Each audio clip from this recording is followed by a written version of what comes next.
Eu sou a doutora Ana Carolina, médica pediatra do Criando Sem Crise. No vídeo de hoje, eu vim falar para vocês sobre o perigo oculto de usar a pomada Nystatina para toda e qualquer assadura que seu filho tiver. Vamos lá?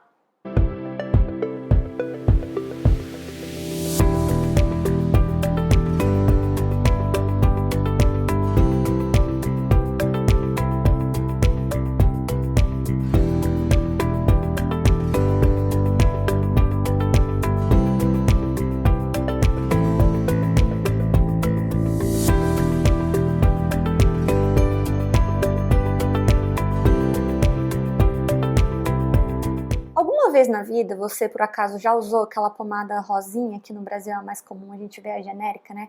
Que é a Nystatina com óxido de zinco, para uma assadura que estava começando ali no bumbum do seu filho e achou que aquilo ali não traria mal nenhum? Pois é, fique tranquila, você não é a única, você não está sozinha, então outras mães que já tiverem feito isso também, deixem aqui nos comentários para vocês saberem que não é algo que só vocês fizeram. Mas isso até porque aqui no Brasil é muito comum mesmo, a gente consegue comprar essa pomada na farmácia sem receita, os próprios farmacêuticos, os atendentes do balcão da farmácia indicam ela quando você chega lá procurando uma pomada de assadura para o seu filho, as outras mães comentam que usaram ela e foi mágico, então você acaba comprando e usando, mas por um pouquinho ali de ignorância, por não saber exatamente o que ela é e os efeitos colaterais que ela pode vir a acarretar. A verdade é que a Nystatina, ela não é uma simples pomada de assadura, ela é um medicamento antifúngico, ou seja, ela é destinada a matar um fungo, em específico um fungo que se chama Candida albicans. Esse bichinho, ele é responsável, então, por causar uma doença, né, que a gente chama de candidíase, que a gente usa esse termo mais para os adultos, ou monilíase, ou ainda o famoso sapinho. Esse fungo ele pode acometer, então, tanto a região do bumbum, quanto a boca e o esôfago de crianças e adultos. Por quê? Porque fungos, de um modo geral, ele gosta de locais úmidos e quente e escuro. Então, nada melhor do que uma fralda, né? Uma refeição cheia para o fungo, um lugar ali onde às vezes a gente esquece, passa um tempinho de trocar o xixi, então a fralda fica úmida, é escurinho, ele fica ali protegido, é tudo o que ele gostaria. Mas a verdade é que, na grande maioria das vezes, a assadura ela não foi causada por esse fungo. Ela foi causada justamente por uma alergia ali à fralda, depois de uma troca de fralda, por um xixi ou um cocô que demorou muito a ser trocado e acabou machucando ali a pele naquela região, ou então por alguma alergia alimentar, né? Então uma criança PLV, uma criança que tem alguma intolerância a algum tipo específico de carboidrato e que aí fica com as fezes um pouquinho mais ácidas e podem acabar machucando ali aquela pele da região, dentre outras coisas, né? Crianças nas férias, que às vezes passam muito tempo na praia, com sunga molhada, com biquíni molhado, às vezes por cima da fralda. Então tudo isso favorece a assadura, que é simplesmente aquele vermelhão ali na pele que vai ficando, né, um pouquinho mais sensível. E aí o indicado é a gente usar nesses casos o que a gente chama de creme de barreira. É um creme que vai ajudar a pele a se reconstituir e se fortalecer novamente. Além, né, dos cuidados básicos, como a gente estava conversando aqui, é tentar manter o mais seco possível. Se você trocou uma fralda, então avaliar trocar para a marca anterior, pode ser que seu filho não tenha se dado bem com a marca nova. Tentar manter sempre a região mais seca, tomar cuidado com lenços úmidos, porque eles muitas vezes têm produtos químicos que podem irritar a pele. Evitar o que a gente chama de fricção, né? Esfregar a pele do bebê com muita intensidade, porque isso também vai machucando a pele. Então, assim, cuidados locais devem ser tomados, claro, e usar as pomadas corretas. E quando que a gente efetivamente teria que usar a Nystatina? Se a gente deixa aquela pele ali machucada, justamente nessa região úmida, escura, uma hora pode ser sim que os fungos surjam, que a candidíase surja, que a monilíase surja. E aí qual que é a diferença? É que deixa de ser aquela assadura comum, onde está só vermelhinho, e passa a ser um vermelhão mais intenso, aquilo ali vai ficando mais inchado, você percebe que o bebê vai ficando mais incomodado, e a gente começa a ter algumas que a gente chama de lesões satélites, ou seja, umas bolinhas que vão surgindo ali ao redor, que vão surgindo ao redor do ânus, na região dos meninos ali do saquinho, das meninas perto da vulva ali nos grandes lábios. Às vezes elas têm um pontinho até mais esbranquiçado, essas lesões.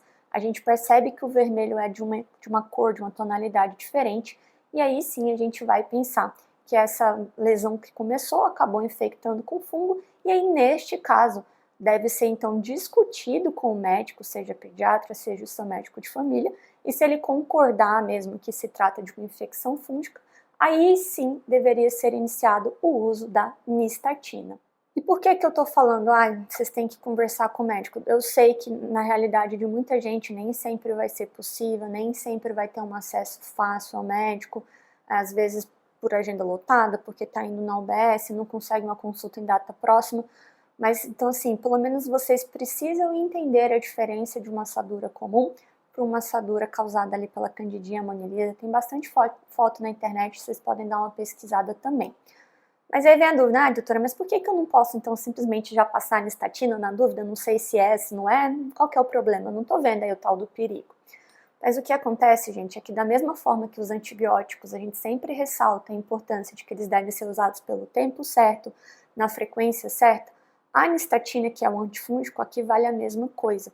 Então, quando se inicia um tratamento com a nistatina, ela deve ser feita com horário certinho, né? Então, dependendo dos casos, de 8 em 8 horas, ou de 12 em 12 horas, até de 6 em 6 horas quando está muito feio, de acordo com o que o médico te prescrever, por um tempo de uso maior ali, até 14 dias. Quando até 14 dias a gente não vê resultado, às vezes a gente precisa trocar por uma segunda medicação.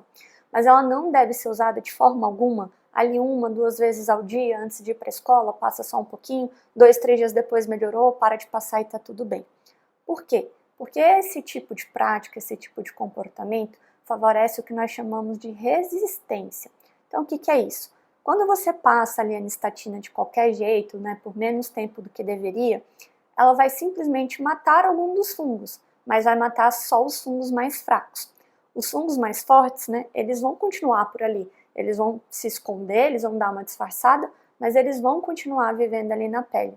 E no próximo momento de fragilidade, especialmente se a gente não perceber, né, o porquê que levou aquela assadura e a gente mantiver o mesmo hábito, então, por exemplo, uma troca de fralda, por exemplo, uma troca de marca de fralda que esteja causando alergia no seu filho, daqui uns tempos a assadura vai voltar. Só que aí o que acontece? Quem que ficou vivendo lá? Os fungos fortes. E aí esses fungos fortes, eles podem favorecer um super crescimento. Então, de uma forma muito mais rápida, essa assadura pode evoluir para uma moniliase. Normalmente vai se tornando uma moniliase cada vez mais difícil de se tratar, ao ponto de que a gente passa a ter que usar outras pomadas antifúngicas, como, por exemplo, o cetoconazol, o miconazol. E aqui no Brasil a gente tem menos dessas pomadas assim, para a criança do que em alguns outros países aí fora, que eles têm mais formulações específicas para a criança. E às vezes nem esses antifúngicos já não funcionam mais, e a gente tem que conversar até sobre o uso de antifúngico oral para a criança, com todos os efeitos colaterais que podem advir disso. Além disso, é o que a gente sempre fala para os antibióticos, a gente está falando aqui de bebês. Então, quantas mulheres aí sofrem de candidíase de repetição, né? E muitas vezes já tem dificuldade, parece que o remédio não faz mais efeito. Agora, imagine se isso começa desde os 7, 8, 9 meses de vida, como que vai ser para essa criança lá no futuro conseguir um tratamento efetivo? Então, muitas vezes esses quadros vão se tornando de repetição, cada vez mais difíceis de tratar.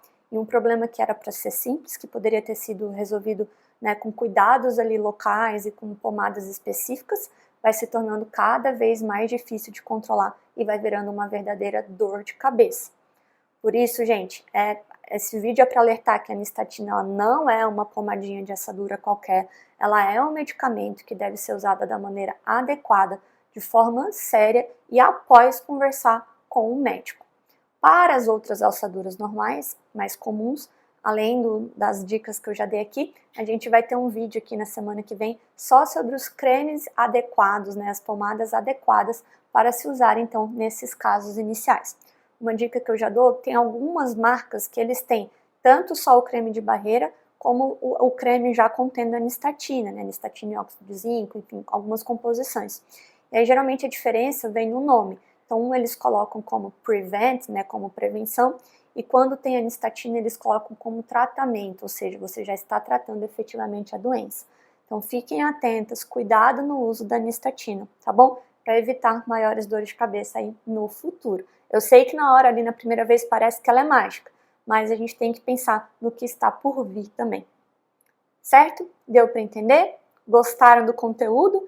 Então não se esqueçam de deixar aqui o seu like, se inscrever no canal para que você possa receber as notificações, saber quando vai vir aí então o vídeo sobre os cremes de barreira, dentre muitos outros conteúdos que nós temos aqui para poder facilitar e tornar a sua maternidade muito mais leve. Um beijo e até semana que vem.